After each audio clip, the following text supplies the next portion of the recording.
불을 한번 꺼보시죠. 네. 예, 이제 주님의 그 성천하심에 대해서와 또 다음에 성령의 기름 부으심에 대해서 이렇게 이제 말을 하고 마치겠는데요. 오늘은 예수님의 성천에 대한 부분을 가지고 잠깐 말씀을 드리기 전에 그 땅 가운데에 성천 기념교회가 있는데 그것을 여러분들과 함께 보면서 몇 가지를 좀 생각해 보기 원합니다. 여러분, 이게 이제 감람산 그 꼭대기입니다. 예수님이 감람산에 가셔서 기도하셨는데 그 동산이 높아요. 그래서 그 동산에서 바라보면 예루살렘이 보이는데 예수님이 저 산 꼭대기에서 이제 성천을 하시게 되는 거죠. 그런데 이게 이제 예수님 성천 기념교회인데 여러분, 이걸 그냥 봐가지고는 여러분이 뭘 감동을 못 느끼겠습니다만은 원래는 저 뚜껑이 없습니다. 저 교회에 동그란 뚜껑 지붕 보이십니까? 저 지붕이 원래는 없는 겁니다. 왜냐하면 예수님이 성천하에 올라간 것을 기념한다는 의미에서 지붕이 있으면 예수님이 못 올라가잖아요. 그죠? 인간적으로 바라볼 때. 근데 저기를 이슬람이 이렇게 막아버린 것입니다. 그러니까 이슬람 사람들이 의미하는 것은 뭐죠? 반기독교적이다. 그런 의미가 되는 것입니다. 그래서 저렇게 뚜껑을 이렇게 덮어버린 거예요. 이게 이제 저기서 이제 앞에서 장사하는 그런 사람들이고 저 성천 기념교회는 조그만하게 되어 있는데요. 자, 이게 뭔가 하면 여러분 보이십니까? 이게 예수님이 성천할 때에 두 발을 딛고 있었다는 장소라고 생각하고 거기다가 이렇게 해가지고 기념으로 이렇게 유리를 덮어 놓은 것입니다. 이제 사람들이 저기다가 촛불을 켜놓고 그 다음에 옆에 돈을 던지면서 이렇게 저기다가 자기의 소원을 빌기도 하고 막 그러는 거예요. 그러니까 여러분, 가장 중요한 기독교는 말이죠, 저런 것을 의지하는 것이 아닙니다. 중요한 것은 의미지 거기에 있는 거기 장소에 우상화를 시키는 것은 아닌데 저 가톨릭이나 모든 것은 저걸 저렇게 우상화시킨다는 말이죠. 이게 이제 예수님의 발자국이라고 생각하는 거예요. 그래서 저렇게 뚜껑을 덮어서 저기서 예수님이 성천할 때 발자국이 찍힌 장소다, 이제 그렇게 말하는 것입니다. 이거는 이제 그 예루살렘 그 성천교회에서 바라보면 저렇게 예루살렘 모스크가 보이는데 제가 이 사진을 특별히 올린 이유는 뭔가 하면 그 밑에 있는 무덤들입니다. 여러분, 저기 무덤이 많이 보이죠? 저기 다 무덤이거든요. 저 사람들이 왜 예루살렘 바로 저기서 저렇게 무덤에 장사를 지내느냐? 예수님이 부활하실 때, 다시 오실 때 제일 먼저 부활해가지고 저기 예루살렘 성에 들어가겠다는 믿음을 가지고 저기 이렇게 이제 하는 거예요. 저기에 장소가 되게 비싸요. 가난한 사람들은 저기 묻힐 수 없고요. 돈 많은 사람, 그런 사람이 저 묘지에 묻히는 거예요. 그러니까 어떤 면에서 생각해 보면 우리의 믿음이라는 것이 얼마나 어리석은 믿음이 많은가 하는 것을 깨닫게 되는데, 저는 이번에 저 예루살렘에 가서 저 성천 기념교회 가서 그 안에 들어가서 우리 예수님을 다시 오시는 것을 기억하고 찬양을 드렸거든요. 같이 주님 다시 오실 때까지 이 찬양을 드리는데 끝까지 부를 수가 없더라고요. 우리 주님 다시 오실 때까지 우리가 이 믿음의 삶을 견뎌내고 이겨내고 정말 하나님이 기뻐하는 거룩한 믿음의 삶을 과연 살 수 있을까? 살아낼 수 있을까? 그런 생각도 들고 또 여러 가지 그런 주님의 그 마음이 거기서 느껴지면서 참 눈물이 많이 나더라고요. 저기서. 사랑하는 성도들, 오늘은 그 마음을 가지고 예수님이 역사적으로 이 땅에 오셔서 저 예루살렘 성천 기념교회 저 장소에서 감람산에서 이렇게 쭉 올라가는 모습을 오늘 성경이 기록하고 있는데 이 말씀을 통해서 우리에게 주시는 메시지들을 들어보기를 원합니다. 이제 불을 켜시면 됩니다. 여러분, 기독교는요 세상 종교하고 다릅니다. 세상 종교는 땅에 속한 것입니다. 땅에. 그런데 기독교는요 하늘에 속한 것입니다. 그래서 우리가 이 땅에서 종교를 선택하는 것은 아니지만 하나님께서 나에게 믿음을 주셔서 예수님을 믿어서 이렇게 교회를 다니며 기독교라는 이름을 가지고 우리가 예수님을 섬기고 있는 이것은 우리가 누릴 수 있는 최고의 축복입니다. 만약 하나님께서 여러분에게 믿음을 선물로 주지 않았다면 우리는 남묘 호랑갱교를 믿든지 아니면 무당을 믿든지 아니면 저 절에 가서 불공을 들이든지 세상에서 헛된 짓이라는 헛된 짓은 다 하고 살다가 영원한 지옥에 떨어질 텐데 왜 너네요? 웬 말입니까? 나같이 이런 너무나 더럽고 추악하고 인간적으로 바라볼 때 겉은 거룩하게 포장하지만 실제로 속에 들어가 보면 썩은 게 시궁창 같은 저와 여러분들을 하나님이 보혈로 덮어주셔서 하나님의 자녀라고 인정해 주시고 우리를 지켜봐 주시는 이게 얼마나 감사하냐 그 말입니다. 오늘 이 감사가 저에게, 여러분에게, 우리 모두에게 일어나기를 주의 이름으로 축복합니다. 예수님의 성천은요, 기독교가 자랑할 만한 가장 축복된 거예요. 부활과 함께. 여러분, 예수님 부활하셨어요. 그런데 예수님이 성천을 안 하셨어요. 어떻게 됐겠어요? 그런데 예수님이 오늘 이 성경에 보니까 부활하신 후에 40일간 세상에 계시다가 모든 제자들이 지켜보는 중에 성천하시는데, 고린도전서 15장의 증거에 하면 남자들만 500여 명이 일시에 지켜봤으니까 이 감람산에 그 당시에 예수님 성천하시는 그 장면을 남녀노소를 합치면 2,000명이 넘는 사람이 올라가는 모습을 보았다는 거예요. 여러분 상상 한번 해보세요. 정말 예수님이 싹 하늘로 올라가는 것을 2,000명이 딱 하늘을 보고 쳐다보면서 감격하고 있는 그 모습들을 한번 상상을 해보시라고요. 기독교는요, 종교가 아닙니다. 기독교는 하나님의 계시입니다. 여러분, 종교는 인간이 만들어낸 거예요. 계시는 하나님이 우리에게 가르쳐 주신 거예요. 나는 이런 존재다. 나는 너희를 사랑한다. 나는 너희를 위하여 예수님을 보냈다. 그 예수님을 십자가에 못 박았다. 예수님을 3일 만에 부활시켰다. 그리고 다시 성천케 하나님 보좌 우편에 앉혔다. 그리고 다시 오게 될 것이다. 이런 하나님의 자기 계시를 우리에게 쫙 보여준 거예요. 요즘 계시라 그러면 막 몸소리치는 그런 일들이 있지만 성경은 계시입니다. 사람이 말하는 계시가 아니고 하나님이 보여준 것. 그래서 계시의 정확한 의미는요, 사람이 막 이렇게 뭐 예언받아서 막 이러는 그런 게 아니고 성경에 성령을 통하여 우리에게 알려주신 하나님의 감추어진 모든 것들을 계시라고 하는 거예요. 그래서 이 성천을 보면서 우리는 와, 정말로 내가 이 예수님을 믿은 게 복 중에 복이구나, 그런 생각을 하는 거예요.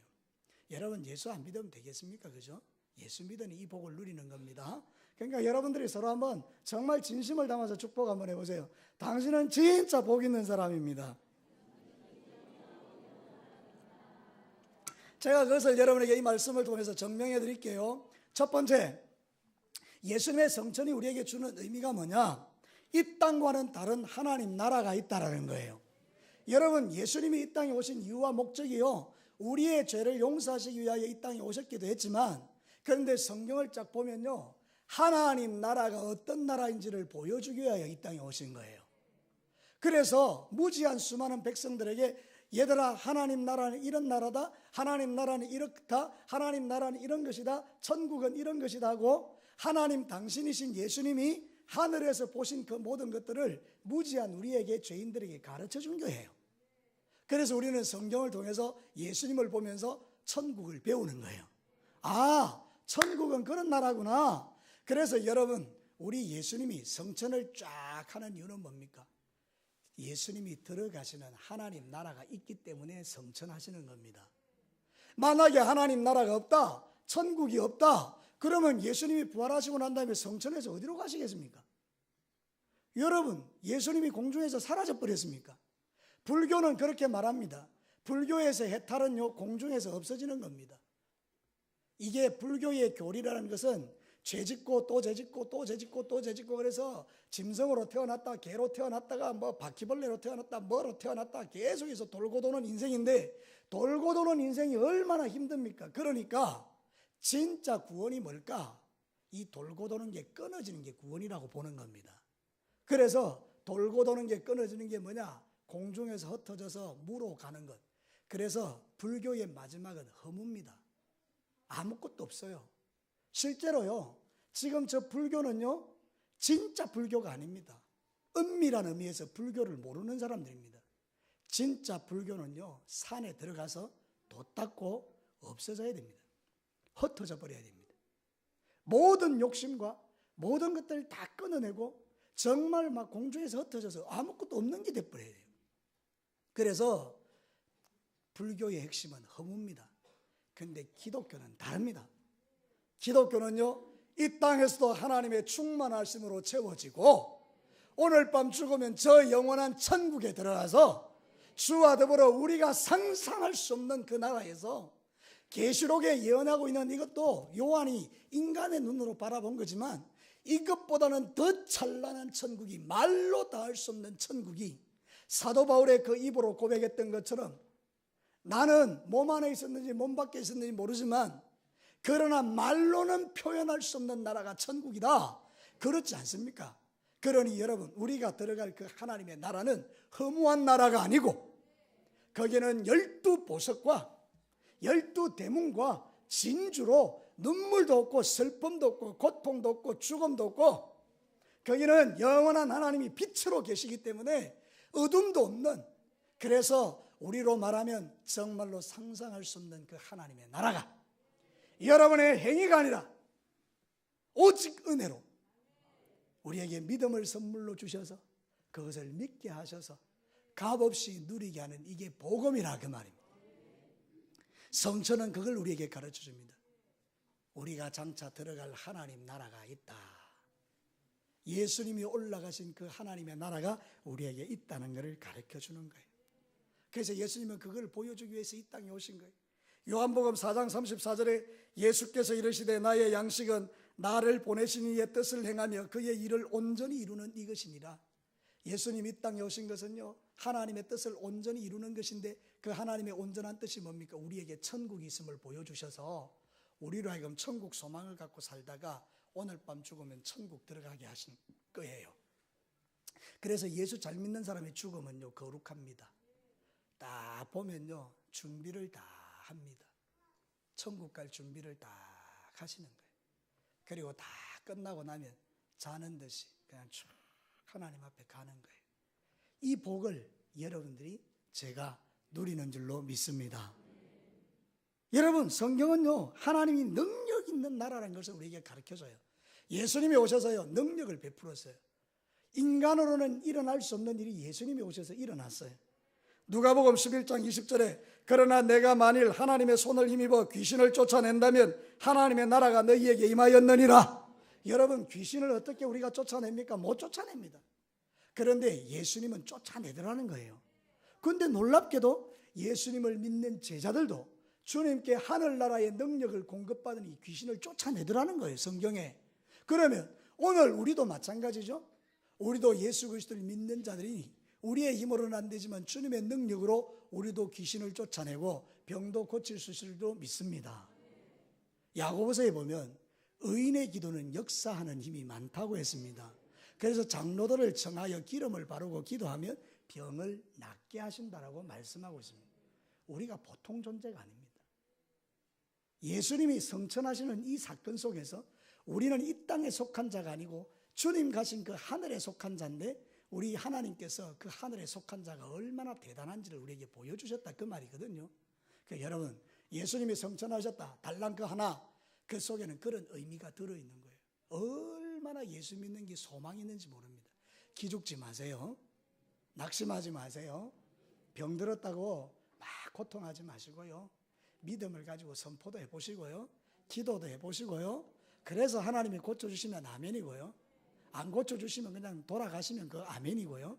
모든 게 우리는 감사한 거예요. 이미 우리는 저 들어갈 천국이 있는데, 여러분 오늘 죽으면 천국 가실 수 있을 줄로 믿습니다. 그게 우리가 가진 자랑이래요. 그게 우리의 기쁨이에요. 여러분, 데살로니가전서 4장 16절과 17절에 정확하게 말하는 거 있어요. 주께서 호령과, 이건 저 혼자 읽으면 안 되겠다, 같이 읽읍시다. 너무 좋으니까. 시작. 주께서 호령과 천사장의 소리와 하나님의 나팔 소리로 친히 하늘로부터 강림하시리니 그리스도 안에서 죽은 자들이 먼저 일어나고 그 후에 우리 살아남은 자들도 그들과 함께 구름 속으로 끌어올려 공중에서 주를 영접하게 하시리니 그리하여 우리가 항상 주와 함께 있으리라. 할렐루야.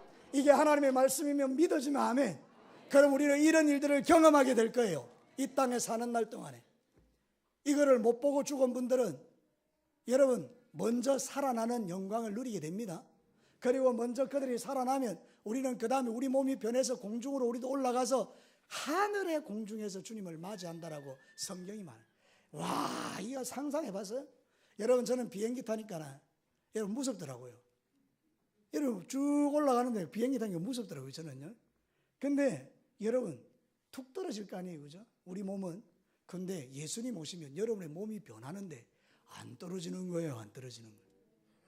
이야, 성경을 이렇게 읽읍시다. 살아있는 걸로 생명력 있게 정말 그 일이 내게 아이고 목사님 뭐 그게 그런 일이 가능이나 하겠습니까? 그러면 그건 믿음 없는 겁니다. 이 성경이 우리에게 말하는 바는요, 여러분이 나중에 이야 변화돼서 하나님 나라로 쫙 올라가는 이 영광을 누리게 된다는 거예요. 정말 행복하죠. 여러분 이게 행복하신 분 아멘. 정말이죠. 그랬으면 좋겠어요. 나는 오늘 왔으면 좋겠어요. 예수님 정말 예수님 왔으면 좋겠어요. 그래서 우리 모두가 다 천국 들어가면 뭐 얼마나 행복하겠어요. 안 죽으려고 몸부림치지 마시고 하나님 정말로 천국 가고 싶어요. 이게 우리의 믿음 고백이에요. 이 땅보다 훨씬 좋아요. 근데 제가 알던 그 권사님은 아이고 목사님 그래도 개똥밭에 굴러도 이생이 좋지 않습니까? 이런 소리 하면 안 됩니다. 우리 교회에서 권사님들이 아니고 제가 만났던 권사님 중에 그런 분이 있더라는 거예요. 사랑하는 성도 여러분, 오늘 저는 여러분들이 우리의 마음을 담아서 정말 매일매일 기도할 때, 찬송할 때 주님 다시 오실 때까지 나는 이 길을 가리라 그러면서 한 걸음 한 걸음 주님 앞에 가시는 여러분 되시기를 주의 이름 축복합니다. 두 번째는요, 당연한 이야기죠. 성천을 통해서 우리에게 주는 게 예수님 반드시 다시 오신다는 거예요. 오늘 이 성경에 보니까 이 갈릴리 사람들이요, 예수님 쫙 올라가는 걸 봤죠. 뭐 다 그렇죠. 지금도 그렇게 해요. 만약에 예수님 다시 오셔서 성천 오면 우리 다 쳐다보죠. 근데 천사가요 이렇게 말합니다. 갈릴리 사람들아, 어찌하여 하늘을 쳐다보고 있느냐. 이 하늘로 올라가신 이 예수는 반드시 그대로 내려올 것이다. 이 성경이 그렇게 말하잖아요. 여러분 11절 볼까요? 이르되 갈릴리 사람들의 어찌하여 서서 하늘을 쳐다보느냐. 너희 가운데서 하늘로 올려주신 이 예수는 하늘로 가심을 본 그대로 오시리라 하였느니라. 여러분 이 말씀이 너무 우리에게 복이 되는 거는요, 이게 이단을 물리치는 가장 확실한 말씀이라서 그래요. 여러분 신천지 한번 예를 들어봅시다. 이만희가 자기가 교주고 자기가 예수고 보혜사라 그러는데 이분이 하늘로부터 내려왔습니까? 이분이 구름 타고 올라간 그대로 구름 타고 내려왔습니까? 모든 사람이 예수 마지막 때는 예수님이 다시 오는 걸 다 봅니다. 그를 찌른 자들도 보고 그를 비난하는 자들도 보고 그가 없다는 사람도 다 봅니다. 그러면 이만희가 구름 타고 내려왔습니까? 말도 안 되지 않습니까? 그러니 당연히 그거는 거짓 아니겠습니까? 아니 부처님이 좋은 분이라 하더라도 부처님이 공중에서 구름 타고 내려왔습니까? 그러니 그거는 가짜인 겁니다. 아닌 겁니다. 그러면 문선명이는 어떻습니까? 구름 타고 다시 내려왔습니까? 통일교 교수가 죽었습니다. 모든 이단들 모든 것들 다 대입해 보십시오. 진짜는요, 구름 타고 다시 오시는 그 예수님, 올라간 그대로 다시 내려오는 그 예수님이 진짜 우리의 구주임을 우리는 믿습니다. 다른 건 다 가짜입니다. 그러므로 무슨 미사 여구와 성경 말씀을 온가지 천가지 만가지 다 갖다 대도 마지막 결론이 나를 믿어야 구원받는다라고 결론이 난다면, 우리에게 와야 구원받는다고 결론 낸다면 그건 가짜입니다. 우리 어르신 여러분, 우리 여기 성도 여러분, 이 중심 하나만 딱 가지십시오. 물어보십시오. 너 그 교주가 구름 타고 내려왔나? 그걸로 끝입니다. 너 그 교주가 예루살렘에서 태어났나? 그걸로 베들레헴에서 태어났나? 그걸로 끝입니다. 뭐 더 물어볼 것도 없습니다. 사랑하는 성도 여러분, 마지막 때 우리가 붙들어야 될 것은 공중으로 성천하셔서 그 모습 그대로 다시 오시는 그 예수님만이 저와 여러분의 구주인 줄로 믿습니다. 미혹당하지 마시기를 바랍니다. 마지막 때는 이단들이 우리를 미혹합니다. 정말로 여러분 통계에 의하면 80%가 이단에 넘어간 80%가 예수 믿었다라는 사람들이에요. 왜 그렇게 미혹을 당합니까? 진리를 몰라서 그런 거 아니에요, 그죠? 종교생활 하다가 마음이 답답하니까 사단이 미혹해버리니까 쑥 넘어가는 거예요. 뭐 있는가 싶어서. 마가복음 13장 5절과 7절에 경고합니다. 마가복음 13장 5절과 7절에 예수께서 이르시되 너희가 사람의 미혹을 받지 않도록 주의하라. 많은 사람이 내 이름으로 와서 이르되 내가 그라, 내가 예수다, 내가 구원자라 하여 많은 사람을 미혹하리라. 난리와 난리의 소문이 들을 때에 두려워하지 말라. 이런 일이 있어야 돼. 아직 끝은 아니니라. 마지막 때는 미혹하는 영이 전부 다 자기가 예수라 그래요. 구원자라 그래요. 보혜사라 그래요. 다 아니고 오직 오늘 말씀대로 올라가신 그대로 내려오시는 그 예수만이 우리의 구주라는 것을 이 말씀을 통해서 우리는 선명하게 깨닫게 되는 것입니다. 그러면 여러분, 예수님 다시 오실 때 뭐하러 오십니까? 심판주로 오시는 거예요. 예수님이 다시 오실 때 초림의 예수는 연약한 모습으로 아무도 몰라주는 마구간에서 아기의 모습으로 태어났지만 재림하시는 예수님은 다릅니다. 영광의 하나님으로 오십니다. 심판의 주님으로 오십니다. 요한이 얼마나 예수님을 사랑했습니까? 사도 요한이. 예수님이 제일 사랑한 제자가 요한입니다. 그런데 그 요한이 예수님을 봅니다. 밤모섬에서 환상 가운데 예수님을 만납니다. 기절해버립니다. 자기가 알던 예수님이 아닙니다. 요한계시록 1장을 읽어보십시오. 거기 오는 예수님은 심판의 주님으로 오는데 눈이 불꽃 같고 그 발이 주석 같고 옷이 눈부시게 하얗고 그 앞에 견딜 자가 없습니다. 그만큼 무섭고 두려운 심판자로 오십니다. 그런데 놀랍게도 그분이 우리의 신랑이라는 것입니다. 신부는 신랑을 두려워하지 않습니다. 진짜 신부는요, 신랑이 어떤 모습으로 오든지 간에 두려워하지 않습니다. 그건 내 신랑이기 때문입니다. 그래서 이 진리가 뭐냐? 진짜 예수를 믿으면 심판받을 두려움이 없다 이 말입니다. 예수님은 세상을 심판하러 오시지만 여러분들을 심판하러 오는 것이 아니라 수없이 믿지 않는 자를 심판하고 교회를 다니면서 종교인 삶을 살았던 종교인들을 심판하러 오는 겁니다. 그러니 여러분, 우리는 신앙인이 되어야 하는 것입니다. 신앙인은 복잡하지 않습니다. 나는 죄인이고 예수님이 나의 죄를 위하여 죽으셨고 그 예수님을 나는 믿는 것입니다. 그리고 내 삶을 통해서 예수님의 향기가 드러나기를 날마다 이렇게 자기를 쳐서 복종하고 신부가 자기를 거룩하게 하는 것처럼 날마다 죄와 싸우면서 하나님, 이 더러운 죄를 어떻게 할까요? 이거 이 인간이 더러운 거 어떻게 할까요? 그러면서 주님 앞에 용서해달라고 회개하고 날마다 주님 앞에 자기를 거룩하게 하는 그게 신부잖아요, 그죠? 그 신부는 신랑이 올 때 겁나지 않습니다. 그래서 마태복음 25장에는요 이렇게 말합니다. 그때의 천국은 마치 등을 들고 신랑을 맞으러 간 10처녀와 같다 하리니 그 중에 5은 미련하고 5은 슬기 있는 자라. 미련한 자들은 등을 가지되 기름을 가지지 아니하고 슬기 있는 자는 그릇에 기름을 담아 등과 함께 가졌다. 여러분, 이 천국에 10처녀 비유 있잖아요. 5명은 미련하고 5명은 지혜로운데 지혜로운 자들이 누굽니까? 등을 가지고 기름 준비 딱 한 사람이에요.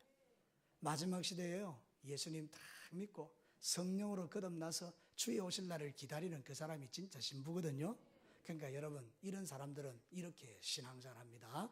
로마서 12장 2절 같이 한번 읽어봅시다. 로마서 12장 2절 시작.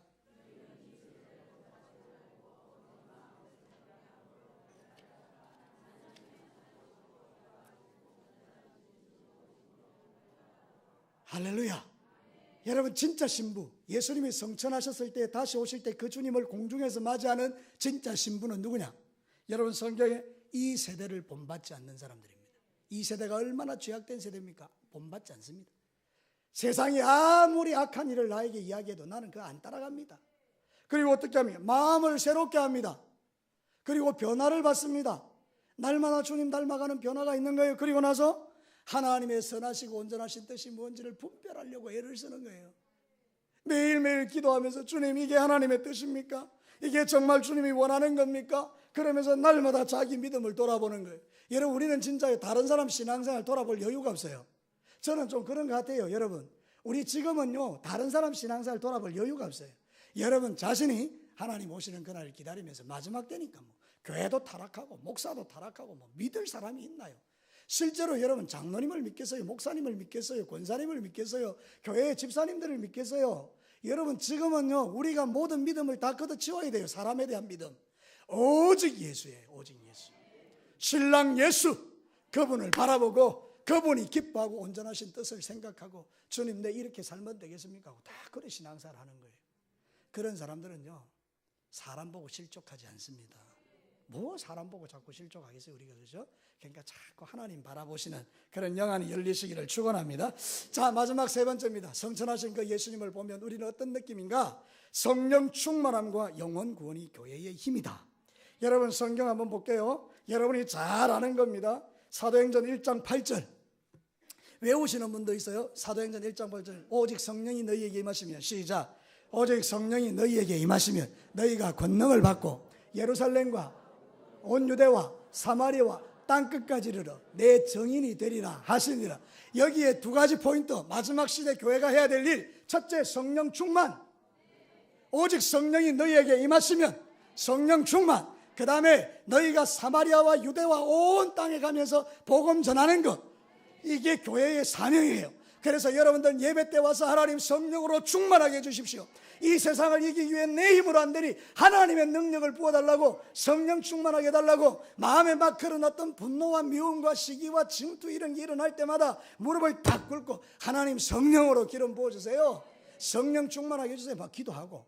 그래서 하나님이 성령 부어주시면 그래 나가가지고 예수 믿으라고, 너무 좋다고 제자들처럼 전도하는 거. 이 두 가지 하시면 돼요. 두 가지. 돈 왜 버십니까? 전도하라고. 직장 왜 다닙니까? 전도하라고.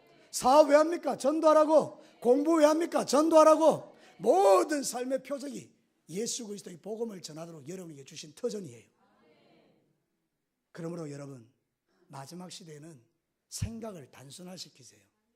그래서 오직 성령 충만하고 만나는 사람에게 예수 믿으라고 전하면, 우리 예수님 오실 때 여러분 바로 막 그냥 하나님 나라에 바로 막 픽업하시지 않습니까? 나는 그날을 기대합니다.